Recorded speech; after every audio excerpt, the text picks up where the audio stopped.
जय हिंद दोस्तों। तो इस वीडियो में हम स्टार्ट करने जा रहे हैं बिहार की पॉलिटी पॉलिटी ऑफ बिहार। तो चैप्टर शुरू करने से पहले जो है हम पहले कुछ बेसिक चीज़ें समझ लेते हैं। तो जो गवर्नमेंट है, सरकार है, उसकी 3 ब्रांचेस होती हैं। ठीक है, जैसे गवर्नमेंट की जो है हमारे यहाँ 3 ब्रांचेस हैं। पहला है लेजिस्लेचर, ठीक, दूसरा है एग्जीक्यूटिव और तीसरा है जुडिशियरी। तो जो लेजिस्लेचर है उसका काम है लॉ बनाना। ठीक, लेजिस्लेचर का काम होता है लॉ बनाना। और लॉ बनाता कौन है हमारे यहाँ? तो पार्लियामेंट। पार्लियामेंट बनाती है लॉ। अब पार्लियामेंट जो है वो 2 तरीके की हो सकती है। एक तो होती है यूनिकैमरल। यूनी कैमरल, यूनी का मतलब होता है सिंगल, कैमरल का मतलब होता है लेजिस्लेचर। यानी ऐसा देश जहाँ पे एक लेजिस्लेचर होगा उसको हम बोलेंगे कि वो जो है यूनी कैमरल लेजिस्लेचर है। ठीक, जहाँ पे एक लेजिस्लेचर होगा। जैसे सपोज करिए कहीं पे सिर्फ और सिर्फ लेजिस्लेटिव असेंबली है। ठीक, तो वहाँ का जो लेजिस्लेचर है यूनी कैमरल है। दूसरा होता है by cameral. By cameral, by का मतलब होता है 2, कैमरल का मतलब लेजिस्लेचर। जैसे हमारे यहाँ है लोकसभा है और राज्यसभा है।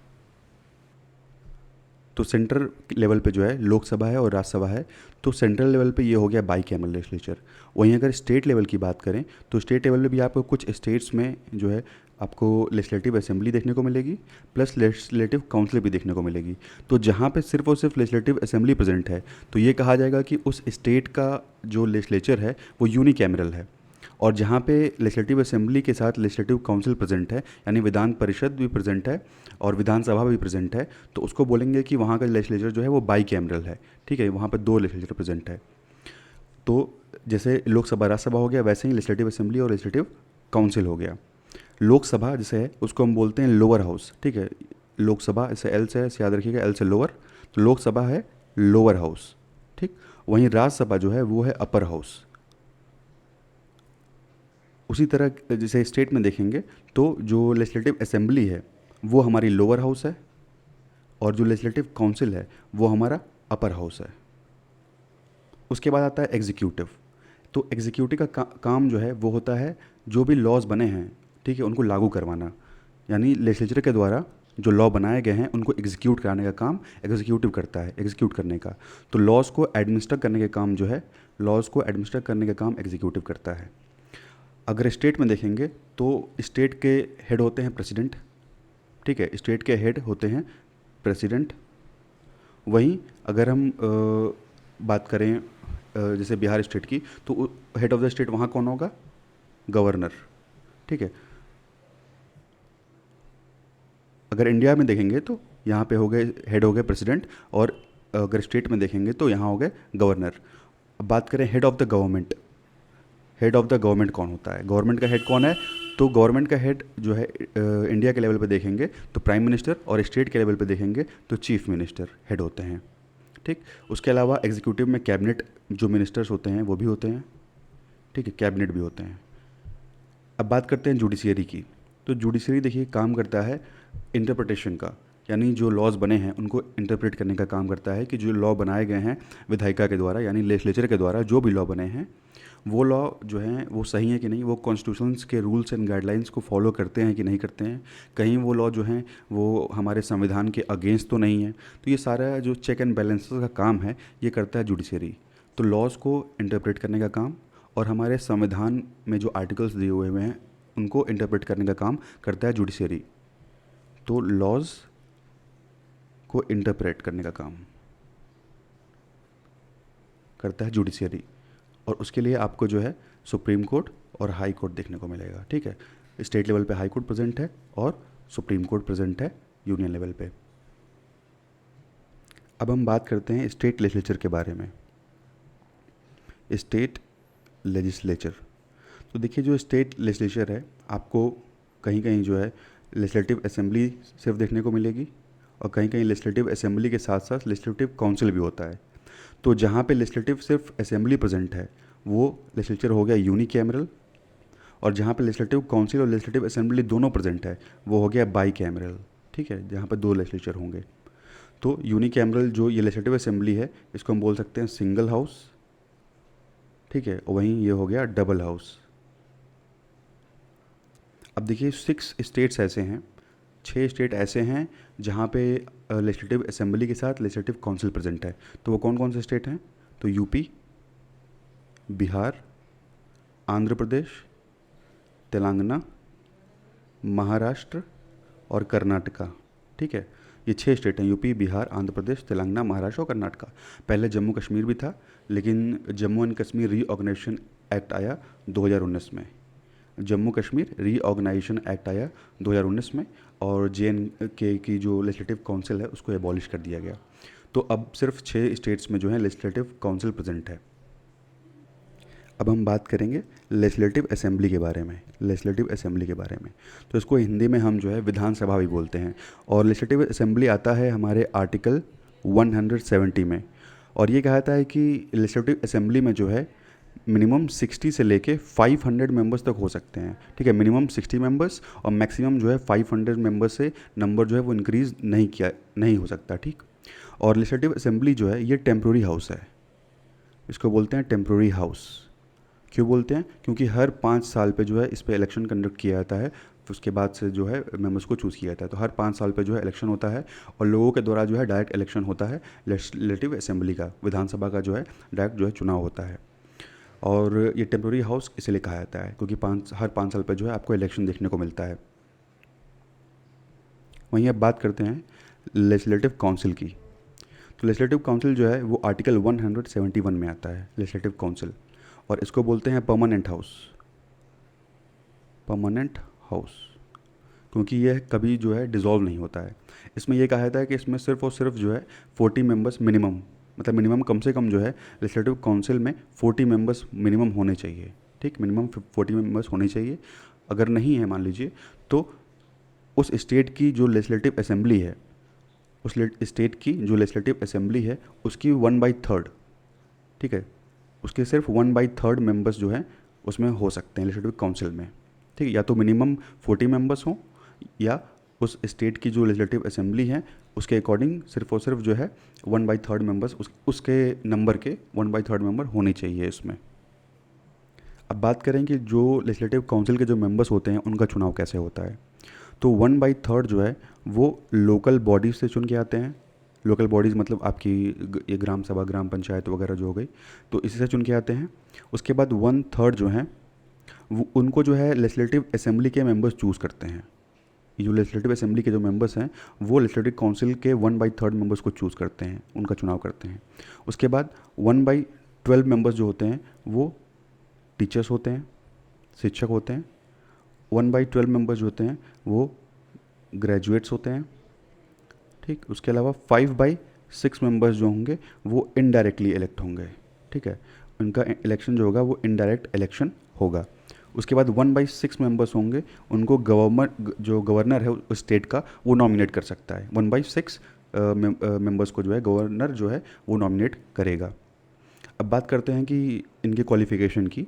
तो पहले तो क्वालिफ़िकेशन यही है कि इनको जो है भारत के नागरिक होने चाहिए, ठीक है, इंडिया के रेजिडेंट्स होने चाहिए।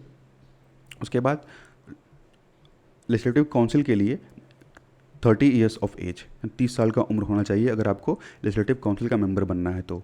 वहीं अगर आपको लेजिस्लेटिव असेंबली का मेंबर बनना है तो आपकी उम्र जो है वो 25 साल होनी चाहिए। और लेजिस्लेटिव असेंबली है चाहे काउंसिल है, दोनों की जो शपथ है वो दिलवाते हैं उस स्टेट के गवर्नर, ठीक है। जो भी मिनिस्टर्स होंगे उसको शपथ दिलवाते हैं उस स्टेट के गवर्नर। अब बात करते हैं इनके ड्यूरेशन की। तो जो जैसे राज्यसभा है, तो राज्यसभा में क्या होता है कि जो 1/3 मेंबर्स हैं वो हर 2 साल पे रिटायर कर जाते हैं। वो हर 2 साल पे जो है वो उस हाउस से रिमूव हो जाते हैं, रिटायर हो जाते हैं। तो उसी तरह सेम जो है यहाँ लेजिस्लेटिव काउंसिल में भी होता है। लेजिस्लेटिव काउंसिल के 1/3 मेंबर्स जो हैं वो हर 2 साल पे रिटायर हो जाते हैं। तो इसी तरह जो है ये लगातार ये हाउस चलता रहता है। ये हाउस जो है वो कभी डिसॉल्व नहीं होता, ठीक है। इसीलिए इसको परमानेंट हाउस बोला जाता है। वहीं जो लेजिस्लेटिव असेंबली है यानी विधानसभा जो है उसमें क्या होता है कि हर 5 साल पे इलेक्शन कंडक्ट कराया जाता है और पूरा का पूरा हाउस चेंज हो जाता है। इसीलिए इसको जो है टेम्प्रोरी हाउस भी बोलते हैं। लेकिन याद रखिएगा जो लेजिस्लेटिव असेंबली है वो आपका जो है वो लोअर हाउस है, ठीक। लेजिस्लेटिव असेंबली जो है लोअर हाउस है और लेजिस्लेटिव काउंसिल जो है वो अपर हाउस है। जैसे जो सेंटर के लेवल पे हम देखेंगे तो लोकसभा जो है वो लोअर हाउस है, तो उसी तरह यहाँ पे लेजिस्लेटिव असेंबली लोअर हाउस है, और राज्यसभा है वो अपर हाउस है। वैसे ही यहाँ पे लेजिस्लेटिव काउंसिल जो होगा वो अपर हाउस की तरह बिहेव करेगा। तो जिस स्टेट में एक सिंगल हाउस प्रेजेंट है, यानी सिर्फ और सिर्फ लेजिस्लेटिव असेंबली अगर प्रेजेंट है, तो वहाँ का लेजिस्लेचर हुआ यूनी कैमरल लेजिस्लेचर, और जहाँ पे 2 हाउस प्रेजेंट है वहाँ का लेजिस्लेचर हुआ बाई कैमरल लेजिस्लेचर। तो अब हम जो है चैप्टर शुरू करते हैं।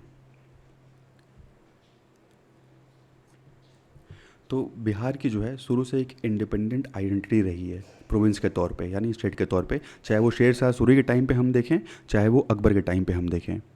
वहीं 18 सेंचुरी के मिडिल आते आते जो है बिहार को जो है मर्ज कर दिया गया बंगाल के साथ। बिहार जो है 18 सेंचुरी के मिडिल में मर्ज कर दिया गया बिहार को बंगाल के साथ।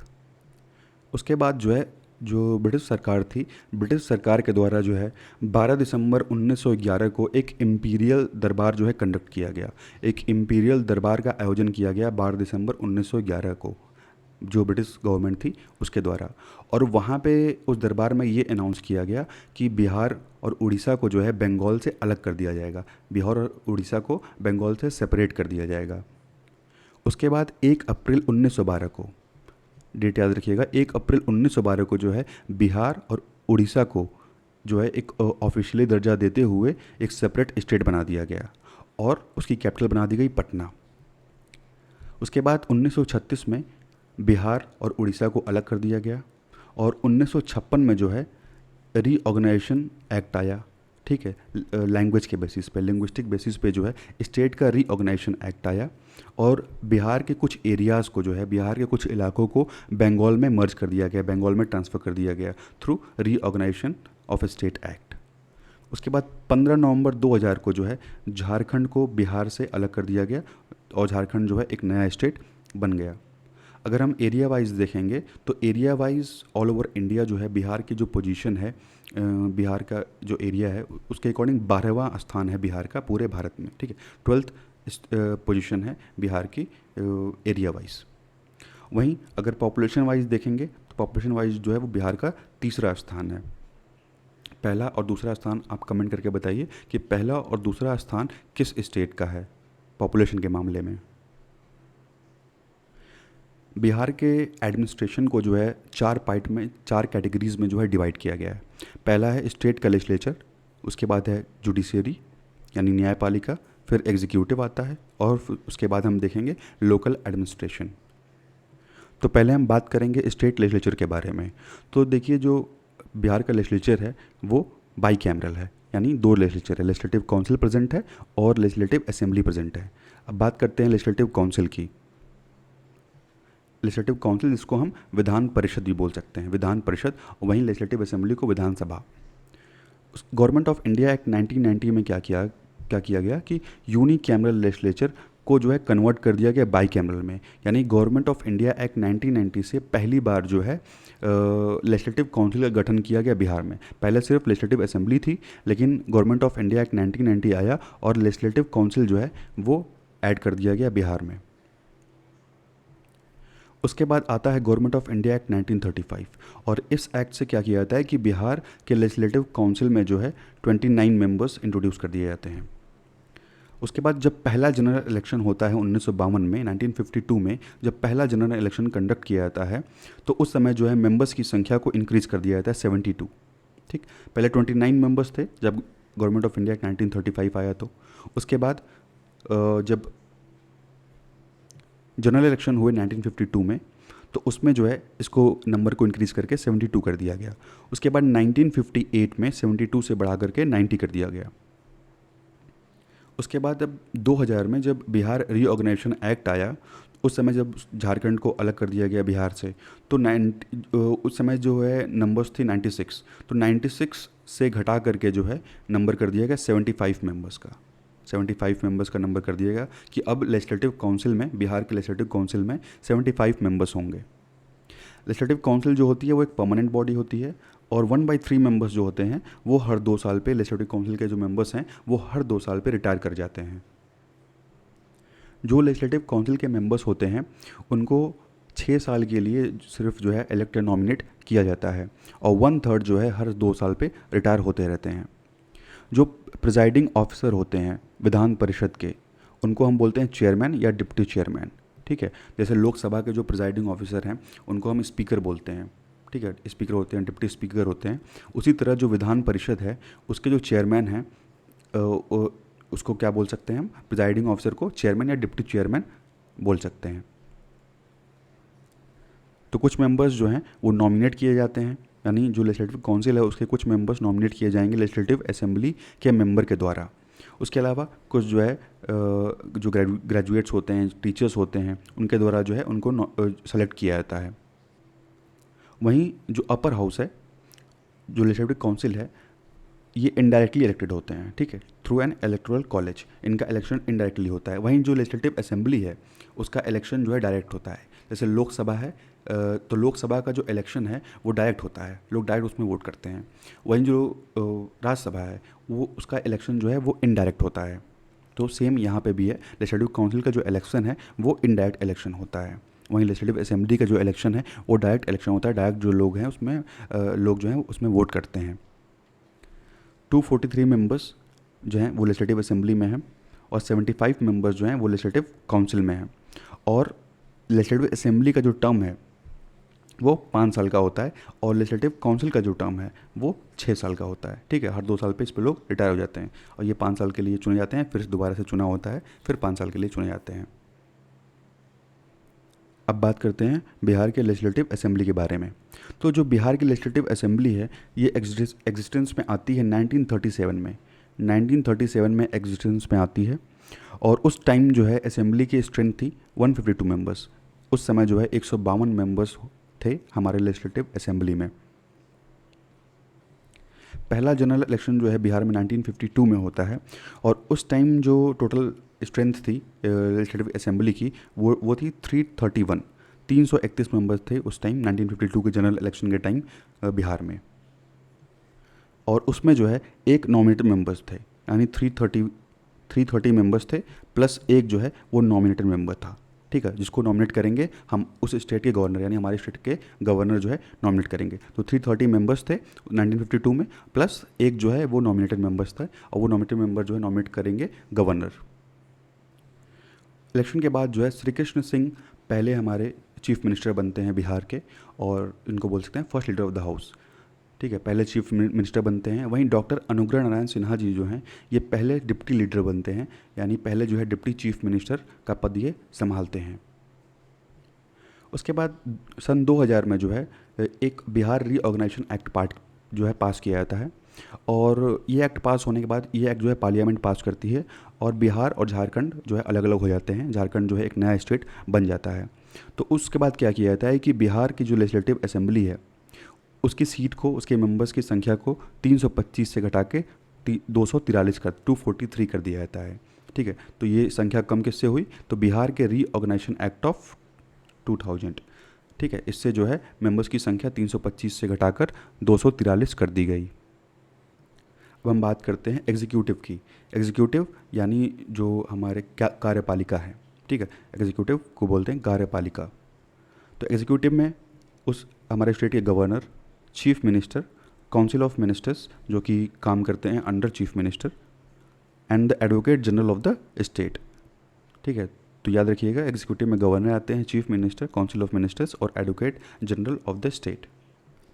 अब advocate general of the state क्या होता है, तो advocate general of the state होता है कि जो स्टेट गवर्नमेंट को उनके लीगल मैटर्स में एडवाइस करता है। ठीक है, स्टेट के जो भी लीगल मैटर्स होंगे तो एडवोकेट जनरल का काम यह है कि स्टेट गवर्नमेंट को उनके लीगल मैटर्स में एडवाइस करे। ठीक है, उसके अलावा और क्या करता है, तो जो भी ड्यूटी दी जाती है गवर्नर के द्वारा दी गई ड्यूटी को परफॉर्म करता है advocate general of the state. इसीलिए जो है ये एग्जीक्यूटिव का पार्ट होता है। जो गवर्नर हैं, गवर्नर जो होते हैं वो स्टेट के एग्जीक्यूटिव हेड माने जाते हैं। ठीक है, या इनको बोलते हैं constitutional head of the executive. Executive के ये कॉन्स्टिट्यूशनल हेड होते हैं स्टेट में, गवर्नर, और इनको अपॉइंट करते हैं सेंट्रल गवर्नमेंट। सेंट्रल गवर्नमेंट से जो है ये गवर्नर जो है अपॉइंट होते हैं। आर्टिकल 153 के अंदर दिया हुआ है कि हर स्टेट का जो है एक अपना गवर्नर होगा। हर स्टेट का एक अपना गवर्नर होगा, ये दिया है आर्टिकल 153 के अंदर। लेकिन चौथा संविधान संशोधन हुआ 1956 में, फोर्थ कॉन्स्टिट्यूशनल अमेंडमेंट एक्ट आया 1956 में आया, और इसमें यह कहा गया कि गवर्नर जो है, एक आदमी 2 या 2 से अधिक स्टेट का भी गवर्नर हो सकता है। उससे पहले ये प्रावधान था कि सिर्फ और सिर्फ जो गवर्नर बनेगा, एक आदमी एक स्टेट का गवर्नर हो सकता है, उससे ज़्यादा नहीं।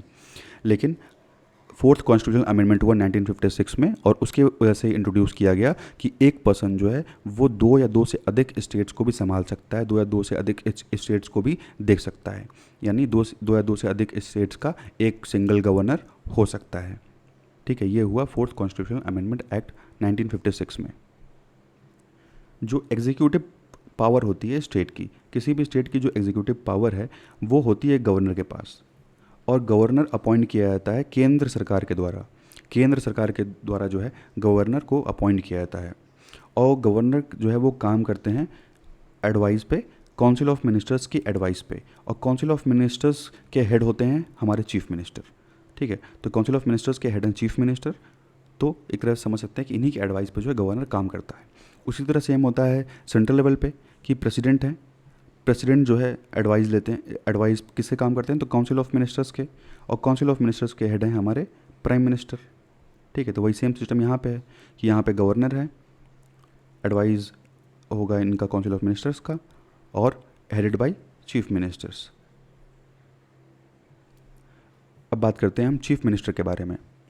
तो जैसे कोई पॉलिटिकल पार्टी है, अगर किसी भी पॉलिटिकल पार्टी के पास अगर मेजॉरिटी नहीं है लेजिस्लेटिव असेंबली में, अगर किसी भी पॉलिटिकल पार्टी के पास मेजॉरिटी नहीं है, यानी मैक्सिमम 50% से ऊपर सीटें नहीं हैं उनके पास, तो उस समय जो है गवर्नर है वो जो है मेजॉरिटी पार्टी को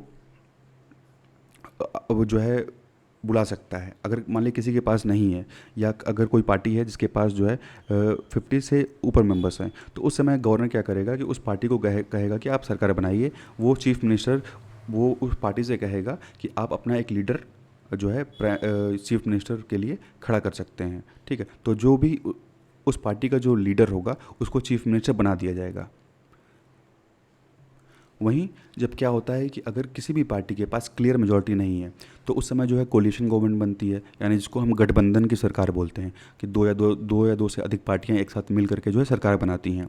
तो उस टाइम जो है गवर्नर के पास ये पावर रहती है कि वो चाहे तो अपनी डिस्क्रिशनरी पावर जो है इस्तेमाल करके वो चीफ मिनिस्टर को नियुक्त कर सकता है। लेकिन अगर पार्टी के पास मेजॉरिटी है तो अब उसकी मजबूरी है कि उसको जो है उस पार्टी के जो लीडर होंगे, उस पार्टी के जो हेड होंगे, उनको ही चीफ मिनिस्टर के तौर पे अपॉइंट करना पड़ेगा। अगर अगर वो जो मेजॉरिटी पार्टी है, अगर वो किसी ऐसे लीडर को चुनती है, किसी ऐसे मेंबर को चुनती है जो दोनों लेजिस्लेचर से बिलोंग नहीं करता, यानी वो जो लेजिस्लेटिव असेंबली है और लेजिस्लेटिव काउंसिल है वो दोनों से बिलोंग नहीं करता है, एक तरह से समझ लिए कि वो जो है चीफ मिनिस्टर बनने के लिए डिस्क्वालीफाइड है, तो उस टाइम पे गवर्नर जो है अपनी डिस्क्रिशन यूज़ करके उसके अपॉइंटमेंट को डिक्लाइन कर सकता है, यानी मना कर सकता है, क्योंकि वो जो है किसी जो है सभा का मेंबर नहीं है, ना विधानसभा का है ना ही विधान परिषद का मेंबर है, तो वो यहाँ पे जो है गवर्नर मना कर सकता है। लेकिन फिर भी इसमें क्या किया जा सकता है कि अगर वो किसी पार्टी का मेंबर नहीं है, अगर वो किसी भी हाउस का मेंबर नहीं है, लेजिस्लेटिव असेंबली या काउंसिल का, लेकिन वो इलेक्ट हो जाता है, और मतलब वो अगर चीफ मिनिस्टर बन जाता है, तो 6 महीने के अंदर जो है उसको किसी भी हाउस का मेंबर बनना अनिवार्य होगा। ठीक, अगर 6 महीने के अंदर वो किसी भी हाउस का मेंबर नहीं बना तो उसको जो है चीफ मिनिस्टर के पद से हटाया जा सकता है। तो 6 महीने के अंदर अंदर उसको जो है किसी भी हाउस का जो मेंबर बनना अनिवार्य होगा, तब वो जो है चीफ मिनिस्टर आगे रहेगा। अब हम बात करते हैं जुडिशरी के बारे में। तो सबसे ऊपर तो सुप्रीम कोर्ट आता है, उसके बाद 2 आपके हाई कोर्ट्स हैं, और उसके बाद डिस्ट्रिक्ट कोर्ट, सबऑर्डिनेट कोर्ट्स वगैरह आते हैं। तो जो हमारे बिहार का जो हाई कोर्ट है वो है पटना हाई कोर्ट, पटना में है, और पूरे स्टेट पे जो है इसका जुरिडिक्शन है, यानी जो भी चीज़ें या जो भी चीज़ें पटना हाई कोर्ट के द्वारा लागू की जाएंगी वो पूरे स्टेट पे जो है लागू होंगी। और पटना हाई कोर्ट का इस्टेब्लिशमेंट हुआ था 3 फरवरी 1916 को। इसका गठन जो है 3 फरवरी 1916 को किया गया था under the government of India act 1915। Government of India act 1915 के अंदर जो है 3 फरवरी 1916 को पटना हाई कोर्ट का गठन किया गया। और पटना हाई कोर्ट जितने भी लोअर कोर्ट्स हैं बिहार की पूरी टेरिटरी में जो है, बिहार के पूरे एरिया में जितने भी लोअर कोर्ट्स होंगे, जो सबका जो एडमिनिस्ट्रेटिव कंट्रोल होगा वो पटना हाई कोर्ट के पास होगा। उसी तरीके से सारे जो हाई कोर्ट्स हैं उनका कंट्रोल सुप्रीम कोर्ट के पास होता है। हमारे पटना हाई कोर्ट के पहले चीफ जस्टिस थे जस्टिस एडवर्ड मैनर्ड देश चैम्स चैमियर। ये जो है पहले चीफ जस्टिस थे पटना हाई कोर्ट के। और पटना हाई कोर्ट से ही 2 ऑनरेबल जो है चीफ जस्टिस ऑफ इंडिया निकले हैं। पहले हैं मिस्टर जस्टिस भुवनेश्वर प्रसाद सिन्हा और दूसरे हैं मिस्टर जस्टिस ललित मोहन शर्मा। ये 24वें मुख्य न्यायाधीश थे सुप्रीम कोर्ट के। अगर बात करें कि अभी जो है पटना हाई कोर्ट का चीफ जस्टिस कौन है, मुख्य न्यायाधीश पटना हाई कोर्ट का कौन है, तो वो हैं के विनोद चंद्रन। के विनोद चंद्रन जी जो हैं वो पटना हाई कोर्ट के मुख्य न्यायाधीश हैं। अब बात करते हैं लोकल एडमिनिस्ट्रेशन के बारे में। तो जो पॉलिटिकल एडमिनिस्ट्रेटिव कंट्रोल होता है किसी भी स्टेट का, वो होता है स्टेट की एग्जीक्यूटिव के पास, जिसमें आपके गवर्नर आते हैं, चीफ मिनिस्टर आते हैं और कैबिनेट आते हैं, ठीक है। तो स्टेट की एग्जीक्यूटिव के पास जो है वो पॉलिटिकल एडमिनिस्ट्रेटिव कंट्रोल होता है स्टेट का। उसके साथ साथ लोकल एडमिनिस्ट्रेशन में भी जो है हेल्प करते हैं। तो कौन कौन से हेल्प करते हैं हम इसमें आगे देखेंगे। जैसे ब्लॉक लेवल पे आपको बीडीओ देखने को मिलेंगे, ठीक है, या आपको कलेक्टर देखने को मिलेंगे। तो ये लोग जो है लोकल एडमिनिस्ट्रेशन में हेल्प करते हैं। अब हमारे बिहार में जो है 5 यूनिट्स में डिवाइड किया गया है जो ये एडमिनिस्ट्रेटिव सिस्टम है इसको। पहला है सेक्रेटरीट, ठीक है, सेक्रेटरीट हो गया। दूसरा है डिवीज़न या कमिश्नरी, तीसरा है डिस्ट्रिक्ट, चौथा है सब डिवीज़न और पांचवा है ब्लॉक्स। पहले बात करते हैं सेक्रेटरीट की। तो स्टेट गवर्नमेंट जो कि स्टेट के सब्जेक्ट्स पे रूल बना सकती है, यानी जैसे एजुकेशन है, शिक्षा जो है वो स्टेट का सब्जेक्ट है, तो उस पे जो है राज्य सरकारें कानून बना सकती हैं। तो उस लॉ को जब वो लॉ बन जाता था तो उसको इम्प्लीमेंट करवाने में भी जो है ये सेक्रेटरीट के मेंबर्स जो है वो हेल्प करते हैं। तो state secretariat is the principal executive instrument of the state government and is responsible for administering the state subjects, ठीक है। तो स्टेट के सब्जेक्ट्स को एडमिनिस्टर करने के लिए ये रिस्पॉन्सिबल होते हैं। और हर डिपार्टमेंट में जो भी सेक्रेटरीट का डिपार्टमेंट होगा उनका जो हेड होगा वो एक सिविल सर्वेंट होगा, ठीक है। उनका जो हेड होगा वो एक सिविल सर्वेंट होगा और एक मिनिस्टर की वो हेल्प करेगा उस कंसर्न सब्जेक्ट में, ठीक है, ताकि पॉलिसीज़ को एग्जीक्यूट किया सके। जो भी नए नए पॉलिसीज़ बन रही हैं उनको लोकल स्तर पे एग्जीक्यूट किया सके। तो इसमें जो है वो मिनिस्टर्स की हेल्प करते हैं जो सिविल सर्वेंट्स होते हैं वो। द चीफ सेक्रेटरी यानी जो मुख्य सचिव हैं is the head of the these permanent executives. तो जो मुख्य सचिव जो होंगे वो इन सभी परमानेंट एग्जीक्यूटिव के हेड होंगे, इसीलिए चीफ सेक्रेटरी को हम बोलते हैं executive head of the secretariat. Executive head of the secretariat बोलेंगे, यानी जो मुख्य सचिव हैं उनको। चीफ सेक्रेटरी जो होते हैं इनकी नियुक्ति करते हैं चीफ मिनिस्टर, यानी सबसे सीनियर ऑफिसर जो होगा उस कैडर में। जैसे बिहार कैडर है तो बिहार में सबसे सीनियर आईएएस ऑफिसर जो होगा बिहार का, या सपोज करिए उस स्टेट कैडर का भी हो सकता है, तो उसको जो है chief minister as a chief secretary as a मुख्य सचिव जो है नियुक्त करेंगे। बात करते हैं चीफ सेक्रेटरी के फंक्शन के बारे में। तो चीफ मिनिस्टर्स को जो है एडवाइस देने का काम, हमारे मुख्यमंत्री को एडवाइस देने का काम करते हैं चीफ सेक्रेटरी। और काउंसिल ऑफ मिनिस्टर्स के सेक्रेटरी भी होते हैं। सिविल सर्विसेज जो हैं स्टेट की उसके हेड होंगे। जैसे बिहार बीपीएससी कमीशन है तो उसका जो हेड है वो एक आईएएस ऑफिसर है। Head of certain specific departments, कुछ डिपार्टमेंट्स होंगे जिसके हेड वो होंगे।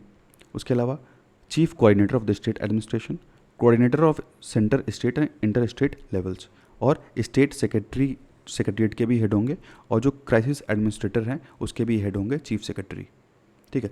क्राइसिस एडमिनिस्ट्रेटर मतलब कोई आपदा आ जाए तो उस समय जो है डिसीजन लेने का जो काम है वो ये करेंगे। अब देखिए जो ऑफिसर्स होते हैं सेक्रेटरी डिपार्टमेंट में उनको डिफरेंट कैटेगरीज में डिवाइड किया गया है। जैसे principal secretary, additional secretary, joint secretary, deputy secretary और अंडर सेक्रेटरी। अब हम देखते हैं डायरेक्टरेट्स के बारे में।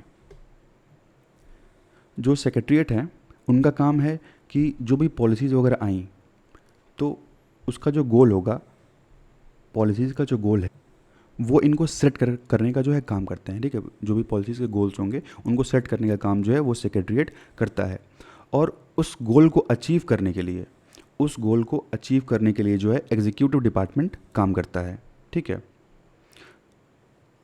तो सेक्रेटरीट क्या करता है, वो गोल सेट करता है और उस गोल को अचीव करते हैं एग्जीक्यूटिव डिपार्टमेंट्स। और एग्जीक्यूटिव हेड के ऑफिस को हम बोलते हैं डायरेक्टरेट। ठीक है, उसके बाद हम बात करते हैं डिवीज़न या कमिश्नरी के बारे में। जो डिविजन्स है उसके हेड होते हैं कमिश्नर्स, और वो जो हैं वो सीनियर आईएएस ऑफिसर्स वो भी होते हैं। तो बिहार में आपको 9 डिवीज़न देखने को मिलेगा, जिसमें पटना डिवीज़न है, मगध है, सारण है, तिरहुत है, दरभंगा, कोशी, पूर्णिया, भागलपुर और मुंगेर। ये 9 डिवीज़न्स हैं बिहार में। ज़िलों की बात करें तो 38 ज़िले हैं बिहार में, और हर ज़िले का जो है एक डिस्ट्रिक्ट मजिस्ट्रेट होता है, या जिसको हम डिस्ट्रिक्ट कलेक्टर भी बोलते हैं, वो भी एक जो आईएएस होता है। और वाइड रेंज ऑफ फंक्शंस इनको दिए गए हैं, जैसे रेवेन्यू एडमिनिस्ट्रेशन का काम, लॉ एंड ऑर्डर का काम और डेवलपमेंट एडमिनिस्ट्रेशन का काम। उसके बाद स्टेट को डिवाइड किया गया है सब डिविजन्स में, और सब डिविजन्स को हेड करने का काम करते हैं सब डिविजनल ऑफिसर्स, जिसको हम एसडीओ भी बोल सकते हैं, या सब डिविजनल मजिस्ट्रेट, जिसको हम एसडीएम बोलते हैं। ठीक है, सब डिविजनल मजिस्ट्रेट या सब डिविजनल ऑफिसर्स भी बोल सकते हैं। तो सब डिवीज़न के हेड होते हैं SDM. SDO is either newly recruited, या तो हो सकता है कि नई नई भर्ती हो, नए नए रिक्रूटेड हो, मेंबर ऑफ आईएएस और member of state civil services. ठीक है, या तो जो से आईएएस बनते हैं तो आईएएस बनने के बाद जो है अंडर ट्रेनिंग पीरियड पे अभी उनको जो है एसडीएम के पद पर रखा जाता है, फिर बाद में उनकी जब ट्रेनिंग पूरी हो जाती है तो उनको डीएम का पद दे दिया जाता है। तो वैसे ही अगर आईएएस है तो वो अंडर ट्रेनिंग जो होगा वो एसडीएम के पद पे होगा, और अगर स्टेट सिविल सर्विसेज को चुन के गया है तो वो जो है उसको एसडीएम का पद मिलेगा। और जो है बिहार में आपको 101 सब डिविजन्स देखने को मिलेंगे। वहीं अगर ब्लॉक स्तर पे बात करें तो ब्लॉक स्तर पे जो है क्या होता है कि कुछ विलेज पंचायत देखने को मिलेंगी। ठीक है, एक ब्लॉक है उसमें आपको मान लीजिए 10 विलेज पंचायत जैसे है वो देखने को मिलेगी। तो उसके जो भी अफेयर्स हैं उसको कंडक्ट करने का काम उसके जो हेड होते हैं ब्लॉक के, उनको हम बोलते हैं प्रखंड प्रमुख। ठीक है, प्रखंड प्रमुख बोलते हैं, यानी हेड ऑफ द ब्लॉक। वहीं जो विलेज पंचायत होता है, विलेज पंचायत के हेड होते हैं मुखिया। ठीक है, मुखिया यानी जो गांव के प्रधान हो गए। वहीं ब्लॉक स्तर पे जो हेड होते हैं उनको हम बोलते हैं ब्लॉक डेवलपमेंट ऑफिसर, यानी बीडीओ। ठीक है, और बीडीओ को जो है हम डिप्टी कलेक्टर के नाम से भी जानते हैं। तो ब्लॉक लेवल पे जो है देख रेख करने का काम करते हैं बीडीओ, ब्लॉक डेवलपमेंट ऑफिसर, जिनको हम डिप्टी कलेक्टर ही बोलते हैं। नेक्स्ट वीडियो में जो है हम वो पंचायती राज बिहार में स्टार्ट करेंगे। Thank you and thanks for watching.